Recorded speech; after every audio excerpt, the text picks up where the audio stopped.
મહત્વનો ડિક્લેરેશન કરવા માંગુ છું. ઘણી બધી આપણે શિકાયતો મળતી હતી કે ઓટો રિક્ષાઓમાં જે પેસેન્જરો પાસેથી જે ઓટો રિક્ષાવાળા છે એ પૈસા બહુ વધારે લે છે, કોઈ સિસ્ટમ નથી. 1 જાન્યુઆરીથી જે ઓટો રિક્ષામાં જો મીટર નહીં લગાડવામાં કોઈ ઓટો રિક્ષાવાળા જે મળશે તો એના ઉપર પોલીસ ફાઇન કરશે અને બીજા ફાઇન પછી એના પરમિટ ભંગનો એ કેસ કરવામાં, પરમિટનો કેન્સલ થશે અને પછી ડિટેન કરવામાં આવશે.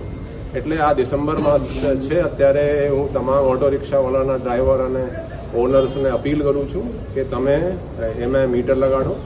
અને ઇન્ટરેસ્ટિંગ વાત શું છે કે દર વર્ષે જે ઓટો રિક્ષા છે એનું રિન્યુઅલ થાય છે આરટીઓમાં.